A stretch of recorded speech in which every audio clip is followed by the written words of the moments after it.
Welcome to Funnel Reboot, the podcast that shares ideas on how to upgrade your lead generation. Here is your host, Glenn Schmeltzley.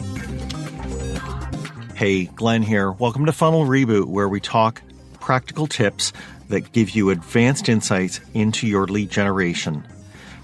We're going to talk today about social media marketing, but let me first remind you that we had some great episodes recently, and you can find them on funnelreboot.com. They included talking with experts on doing copywriting for prospects throughout the life cycle, how to use phone qualification for leads, and finally, at the time that we're recording this in spring of 2020, I did a solo cast where I talked about how digital marketing works through uncertain times. Well, enough of that. Let's get into today's show topic. And today I'm going to be speaking with someone who knows a lot about social media marketing. My guest is Amanda Relyea-Voss, who also likes to be called Mandy, and she's the owner of a 5-person social media marketing agency, and they serve B2C and B2B companies. As we get into the talk, I want you to listen for the ways that Mandy has used social media to interact with prospects, how it's propelled those prospects to buy from her customers. And we talk about creating social posts from a single piece of content, what kind of text and images to use, applying hashtags, and what kind of KPI ratios you can use to measure your effectiveness and share that with management. Mandy and I first met on social media in the early 2010s. Knowing her that long, I felt I should also ask her about how she came to become a leader in the space. I was really surprised by the response she gave me, where she just told me openly and honestly about how she got and then lost her first social media job, how she went to hustling inside of the profession and even working in a car dealership to cover the rent, what kind of freelancing and skill development she did that eventually led her to becoming the successful business owner that she is. You'll really want to hear this talk, not only for the how-tos on social media, but how Mandy got to where she is. So let's get into it. All right, well, let's get into today's show about social media marketing. I'm speaking with someone who knows an awful lot about this. She has a background in communications, web and social media strategies, media relations, customer relationship management, and community relations on everything from businesses to bands. So she's currently the owner of a 5-person agency devoted to social media marketing. And so without further ado, why don't you tell us who you are and tell us a bit about yourself? All right. Hey, everybody. So my name is Amanda Relyea-Voss, and I prefer to be called Mandy with an I. I am the owner and CEO of Relyea-Voss Social Media, and we are officially in our 7th year of business. And I've grown my team, as Glenn said, to 5 people over the past couple years, which has been really, really exciting. My journey started quite small 7 years ago. Right out of school, I worked in a bank for a bit, and after a year decided it wasn't for me and moved on to a marketing-ish job in Kingston. Worked in Ottawa for a bit, and after several Ottawa businesses spoke to me about my awesome social media marketing skills, I decided that I would go out on my own on the side and do some social media marketing. I never in a million years anticipated that it would grow into what it's grown into, but it's been quite an amazing journey, and I'm looking forward to seeing where it goes. Awesome. Thank you, Mandy. I'm really happy to have you, and we're going to dig into a little bit more about what you do and what the agency does. But first, I want to make sure that we're all using a common definition, because the actual work of doing social media marketing, probably you won't get the same opinion of what is involved in that if you ask different people. So let's see if we can get a common definition. I'll start off with things I've heard people say. I remember hearing one person say, oh, yeah. That's where you just schedule some posts to go out over a week and you just leave it alone. I'm sure that's not your definition. So if you can start us off with giving a definition of how you view social media marketing and what its real job is. Okay. Social media marketing is not just scheduling a post and sending it out. There are several different social media networks, and depending on what kind of business you run, you will choose the networks that best suit your overall goal. So I actually tend to prefer the term social media strategist. It is a strategy. It works alongside traditional marketing strategies. And just writing something and sending it out is not marketing. It's content creation and scheduling. Does that totally answer the question, Okay. That's helpful because a strategy is much more powerful than just tactics. So let's maybe back up for a second and ask the question, so how is it able to be so powerful? What is social media able to do that billboard advertising or, display banners or other forms of marketing can't do? This answer for me is really simple. And again, this is my opinion. I believe that social media marketing is powerful in that it allows you to show yourself to people that never would have otherwise known that you exist. A billboard is only going to show to that, 100,000 people who drive by every day. Social media has the power to show you to 1 million people or 10 million people or 20 million. Great point. We're now at a point where the saturation of, people in general, there aren't people who are on the internet today who don't have social media accounts. Just about everybody does. Where we start to look at that reach, and you're right, it can go from thousands to millions, but it also depends on which channels people are on. And, we're lucky in this day and age that we have our audiences at least on one or two social media channels. But let me ask you the question from the business's point of view. When they're trying to figure out which channels they should be on for their audience, what kind of questions should they be asking themselves? If you take a standard B2B company, how should they figure out which channels they should have a social media presence on? So in this circumstance, I would say that before you do any of that, you need to be nailing down your target market profile. So you need to know who your customer is.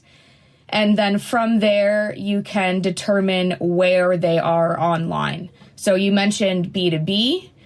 So if your target market is, and I'm going to just use me because it's easy, a 31-year-old female business owner living in Canada, running a marketing agency, where do you think she's going to be online? Now, I'm online everywhere.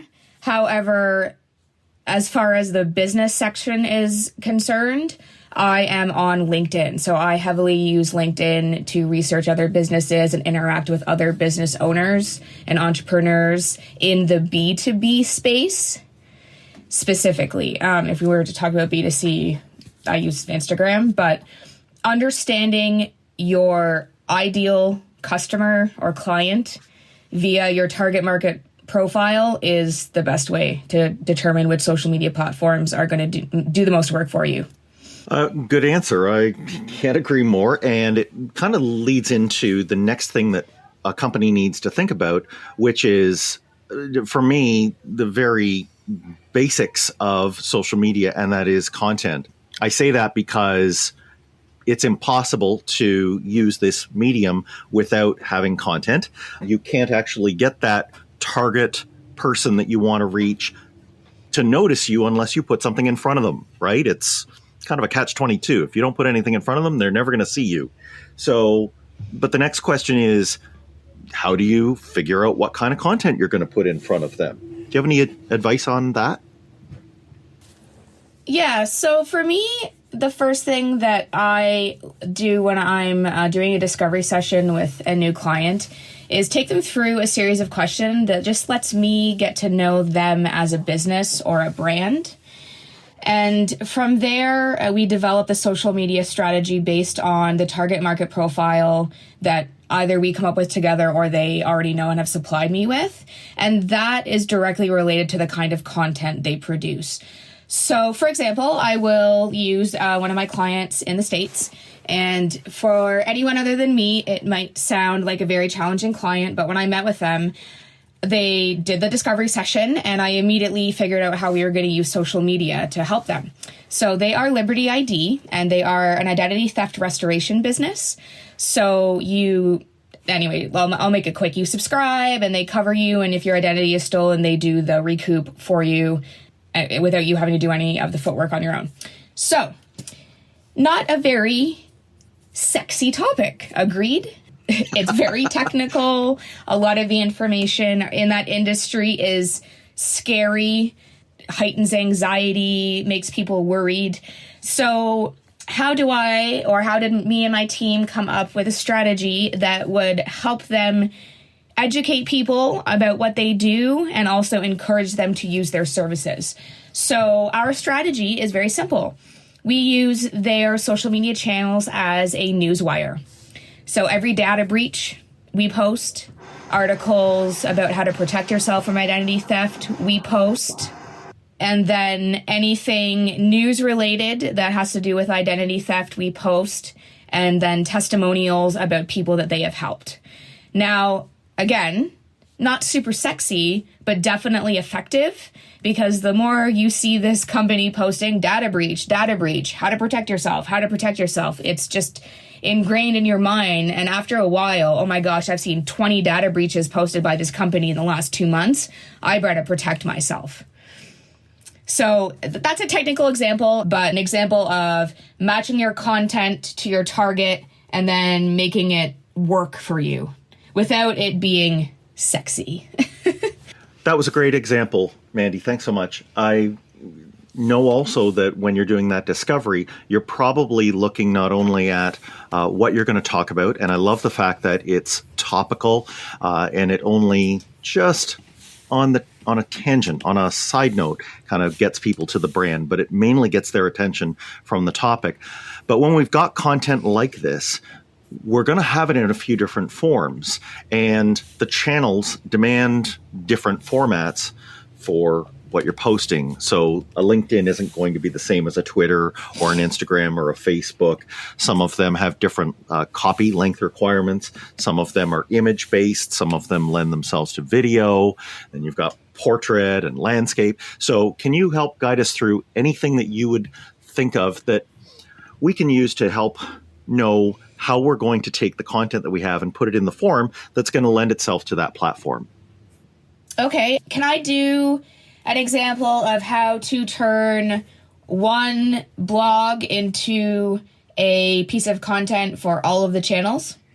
Would that fit in with this? That's everybody's dream, right? Because we want to make it one size fits all, but it's not. So please tell us how to do that.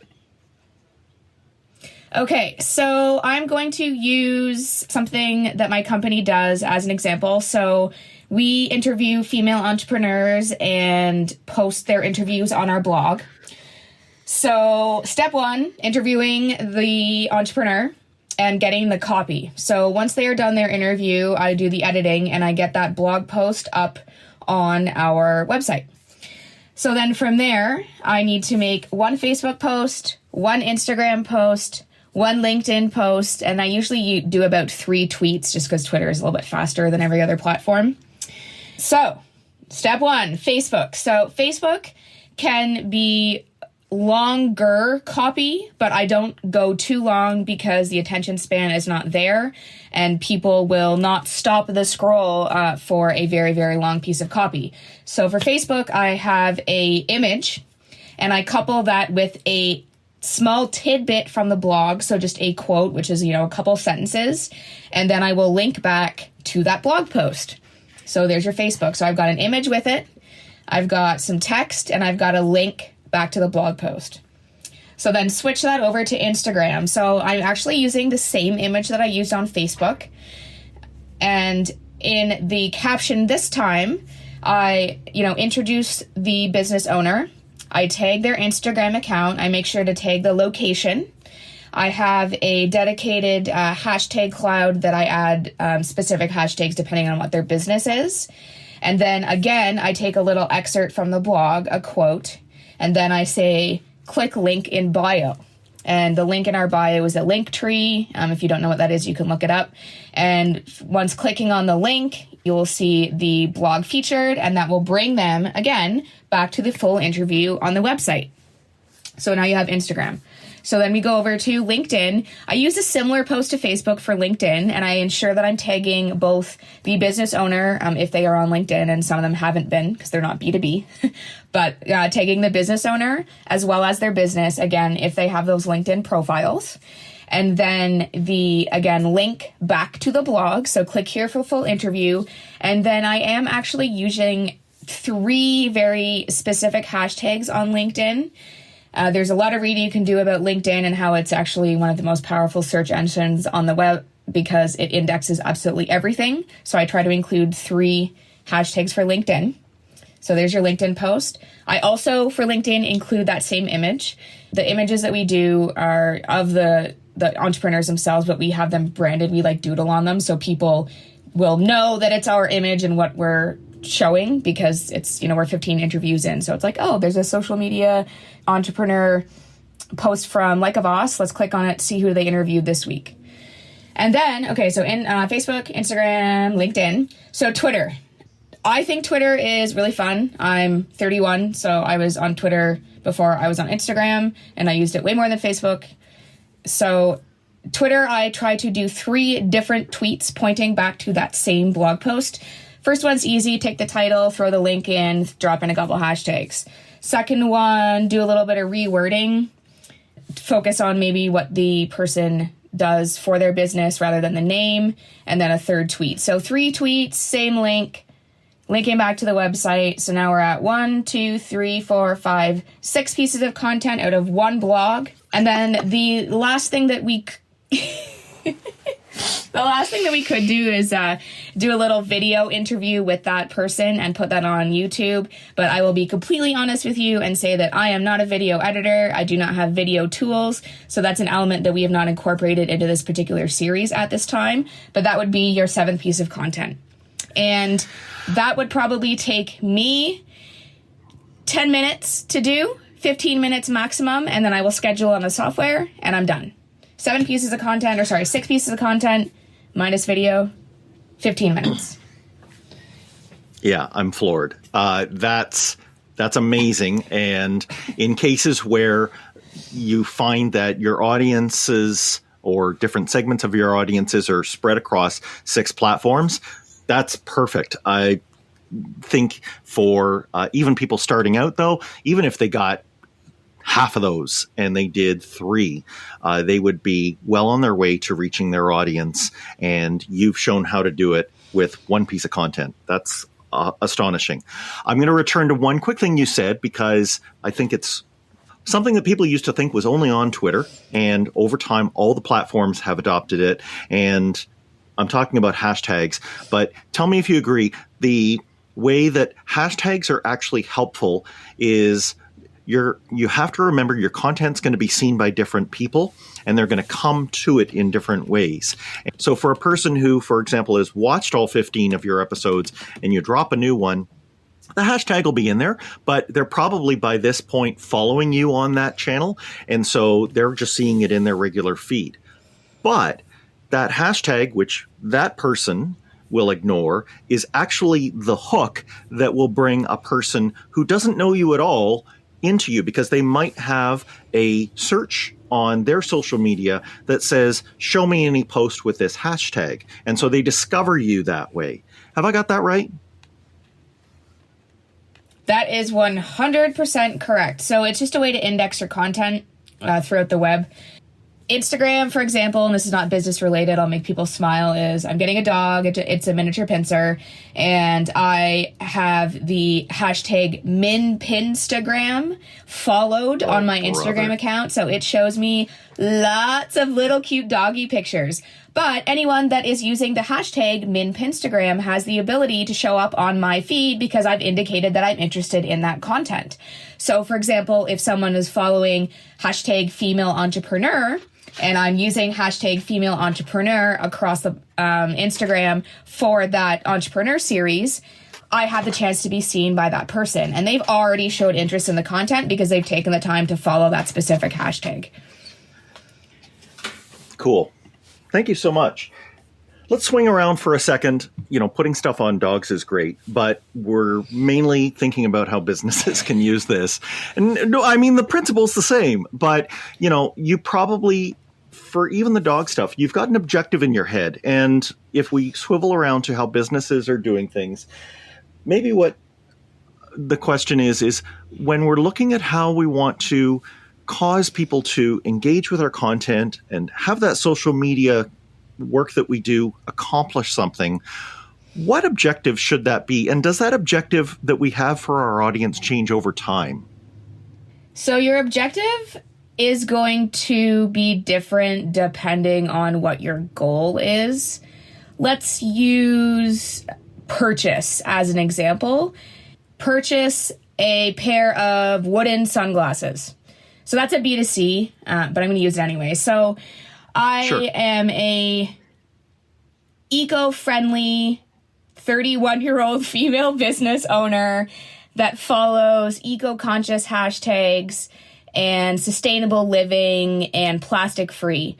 So I'm following that hashtag, and I see a pair of sunglasses pop up onto my feed.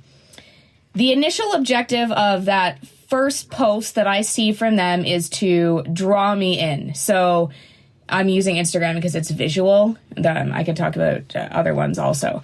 But I'm drawn in. The objective is to draw me, stop the scroll. So that's something that a little bit younger people say now. Hashtag stop the scroll. Stop that scroll so that they take the time to see that post, consume that content, and learn what you're about. So over time, I will, let's say I saw the glasses, I consumed that content, I thought, yep, they are someone whose branding is great and their vision and mission and values are in line with mine. I'm going to follow them. So initial objective achieved, I've seen the content, I've followed them. Over time, they will appear in my feed more often because I have followed them, so it's showing me everything that they post. So they're going to continue to establish a connection with me as a potential buyer. So sharing the value, sharing the mission, sharing what they're doing, sharing products, general content that's, interesting to the industry in general. So for an eco-conscious company, maybe, environmental content. And then after all of that is done and I've seen them and I believe in them and I'm ready, then I'm like, okay, I want to buy a pair of these glasses because they've served up content to me that makes me believe that supporting them is something that's going to make me feel better and help the world. In that example of like the environmental. So it's a long process. And what I say to people is that I focus on organic social media strategy because I believe in building their relationship with a potential client or customer, because having a solid relationship is a lot better than seeing an ad, clicking on an ad, and just kind of ignoring it after that. Most of the people that are lifelong customers have really bonded with that company.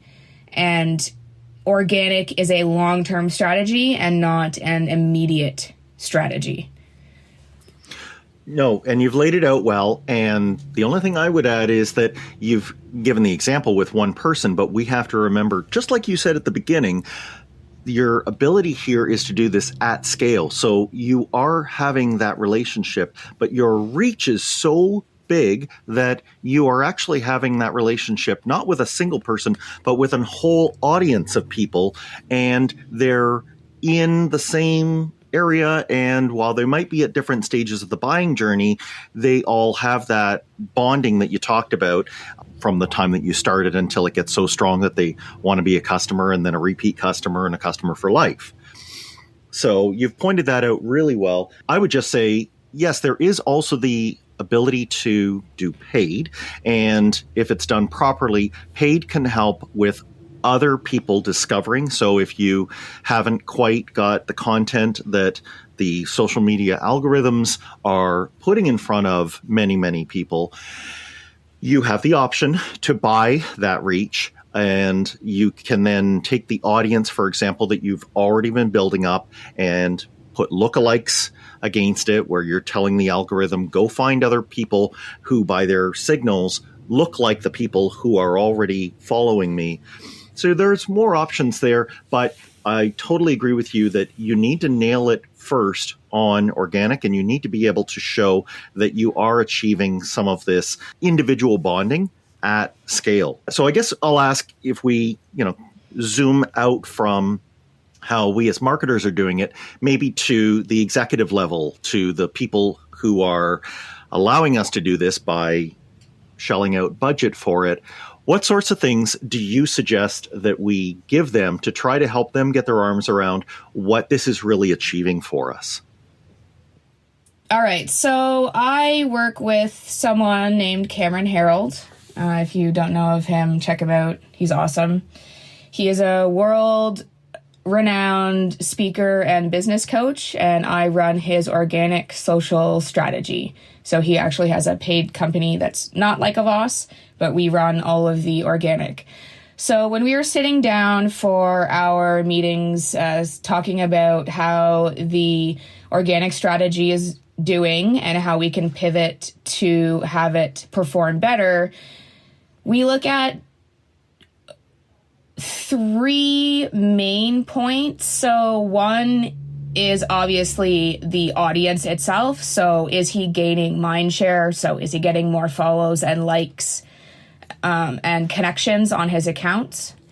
The engagement ratio. So I actually have someone on my team previously who is very smart and came up with a mathematical way for me to determine what the engagement percentage is based on his following. So I can tell him, like, compared to Tony Robbins, who has an engagement ratio of 3%, you have an engagement ratio of 3% also, but it looks smaller because you only have 20,000 followers and Tony Robbins has millions.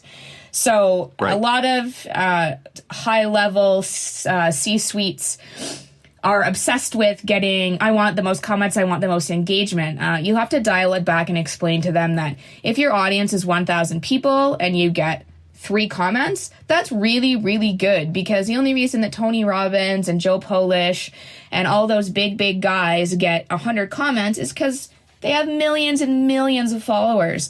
So the actual percentage ratio is what you're looking at. And then the other thing that I do for Cameron is almost every link that I put out there is tracked.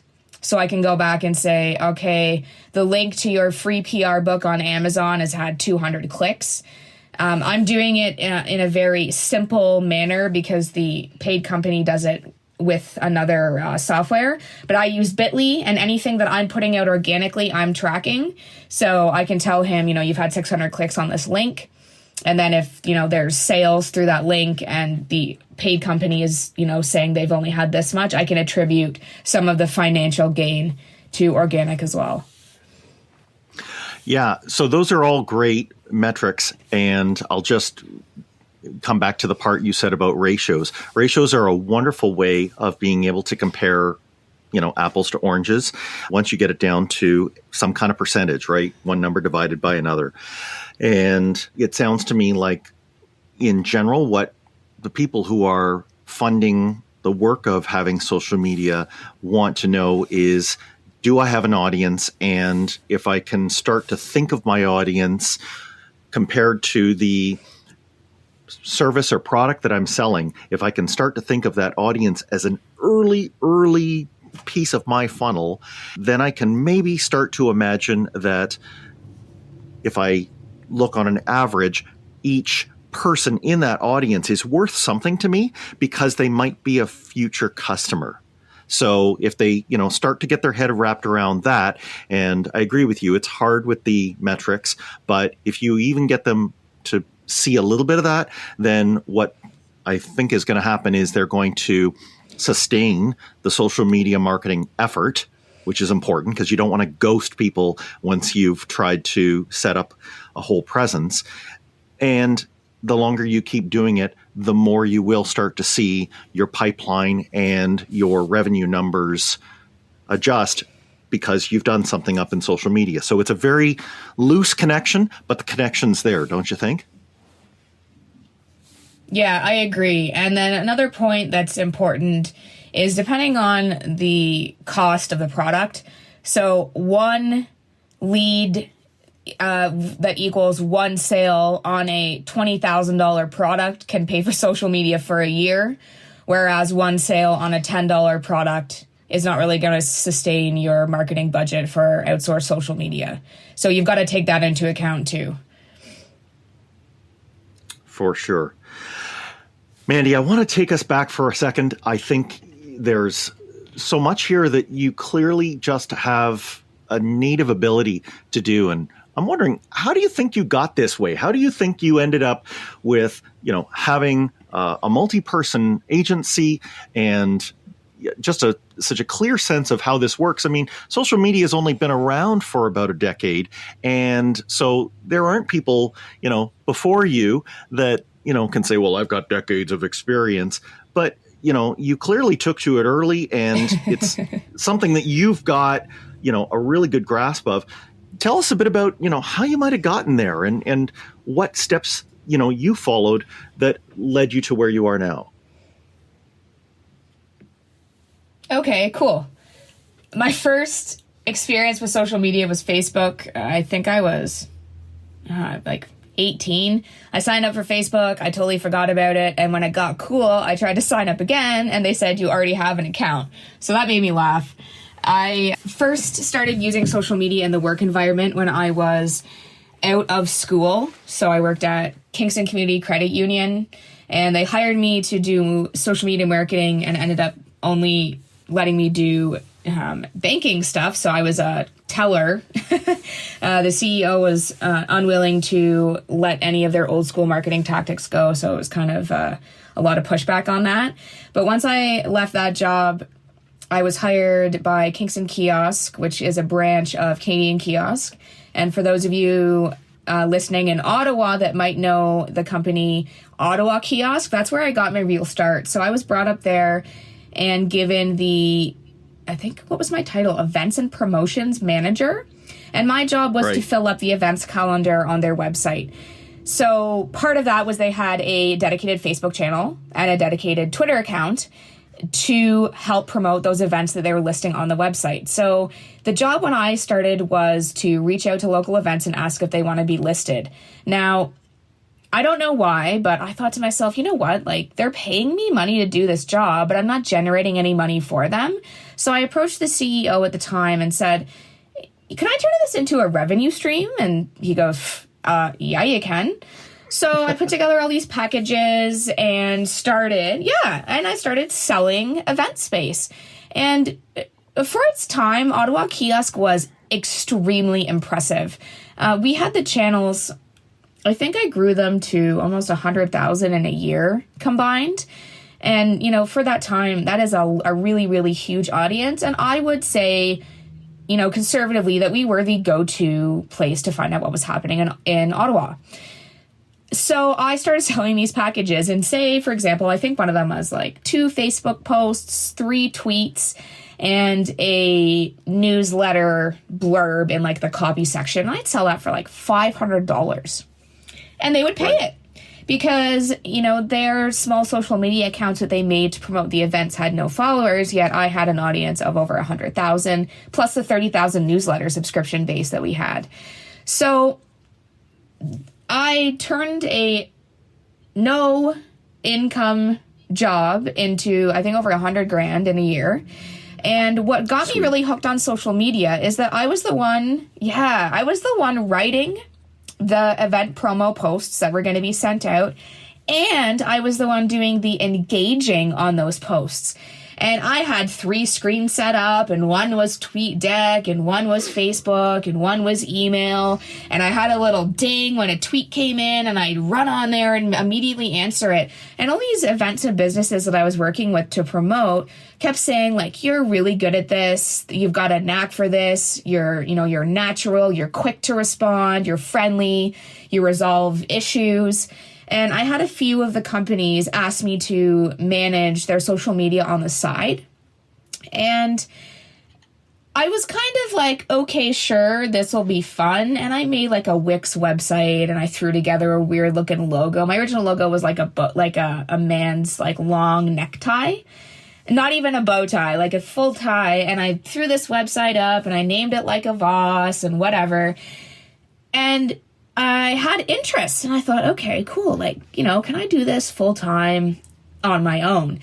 I wasn't making enough money to survive at Ottawa Kiosk, although I made them quite a lot. So I approached the CEO and said, can I do this on the side? And he told me it was a conflict of interest. But social media promotions is not the same as social media strategy and management. So I did not see a conflict. So I ended up giving my notice, and I walked out. After a week, they actually didn't replace me, but I picked up and moved to Petawawa, which is where my boyfriend lived at the time. And I started doing social media, and I had I think it was 7 clients or 5 or something. And it was very, very minimal work, and the pricing wasn't what it should have been. And I wasn't making enough money to pay for my apartment in Ottawa, which I'd left, and they wouldn't let me out of the lease. And I was doing Relyea-Voss, but I ended up actually getting a job at Pembroke Honda selling cars to make sure that I could pay rent in Ottawa and help with bills in Petawawa. But it started small. I was doing a few clients, and I was just doing post writing and not handling the engagement side and not really doing much of the overall strategy, just kind of making sure they had stuff going out, because I hadn't developed my knowledge base of social media marketing as a full picture and the strategy element. I was just used to writing a post, sending it out, and answering stuff. So that's how I started. That was a really long-winded explanation. But basically from there, what I've done is continue to educate myself on an ongoing basis. So I dedicate Friday afternoons to professional development, and I just read, or I sign up for courses, or I get a ticket to Social Media Marketing World virtually, and I watch all the sessions, and I take notes, and I refine processes. And I usually test out everything on the Relyea-Voss social media accounts before I do anything on client accounts, which is kind of funny, because people see me doing really weird stuff. They're like, what are you doing? I'm like, I'm just testing something. Just ignore it. So, continuing education is really important in the social media world, because it is changing. Because what I did when I started would not work now. I know that. I would say that anyone paying me back then was probably wasting their money. But back then, it wasn't as robust as it is now. So, it wasn't that I was bad back then. It's just that I'm a lot better now. And my company has grown, and I have professionals on my team who have gone to school for this, right? Right. Yeah, well, there are school courses for it now. You are like a few things. The power of the audience, it seems to me that even back, in the early 2010s, you saw that and you were making use of it. And I'm so glad you covered one other point that we missed, which was when you talk to the audience talks back. And so you have to be ready to engage in a conversation. It's not just one and done. So, and I love it, hearing that you would hear the tweet beep and run back to the monitor and quickly answer them. That is a piece of this that, a marketer needs to have.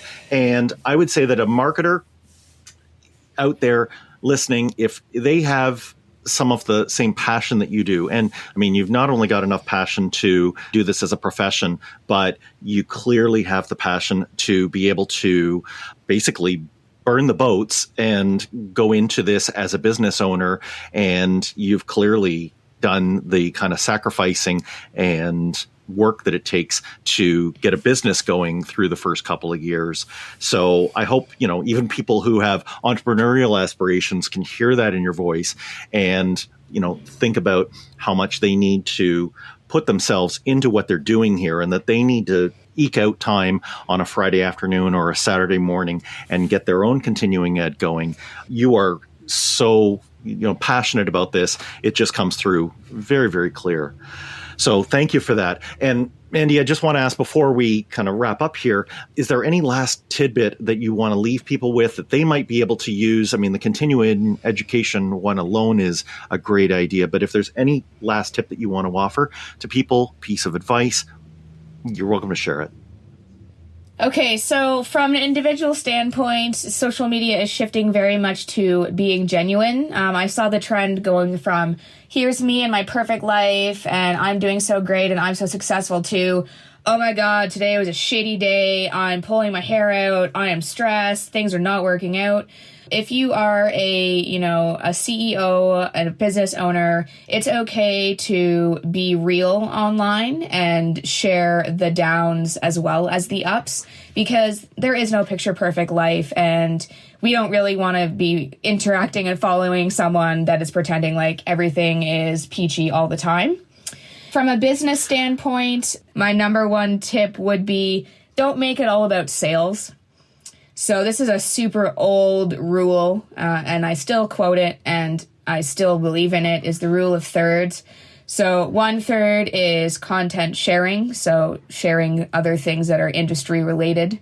1/3 is salesy or self-promo, and 1/3 is the engagement element. So make sure you are engaging with the people who take the time to interact with your company. Answer that Facebook message, answer that comment on LinkedIn, thank them for sharing your LinkedIn post, respond to that DM on Instagram, whatever the platform may be. The only one I still ignore is Twitter DM because it's like 100% Autobots. But take the time. Don't be sales 100% because that's not interesting for anybody. Those are great tips, and you're absolutely right about the authenticity, and we all have to remind ourselves to be like that. Even brands have to own up to things that they've goofed up on, and you just have to be real. Mandy, where can people find out about you and more about the agency? All right, so we've got a brand spanking new website. Thank you, web designer. Relyea-Voss.com. So that's 3 S's and an M. Most people do not remember that. We are obviously on Facebook, Relyea-Voss social media, Instagram, Relyea-Voss SM, Twitter, Relyea-Voss SM, LinkedIn, and I have a personal Instagram account that is like really raw and funny, and I'm just totally weird. It's Mandy Relyea-Voss, so my full name, no spaces, no nothing. And that's it. Those are our main points of contact. Yeah, and how fitting too that, when I ask people where they can find out about you, where else do you send them? Social media. Yep, that's 100% correct. The business people find me on LinkedIn. I would say the young female business owners find me on Instagram, especially in the makers industry, so the B2C type stuff. We are active on all of them. Our messaging is slightly different on all of them because we have a strategy. But if you're following along and you see something weird, I'm just trying to learn something new and I'm testing it out.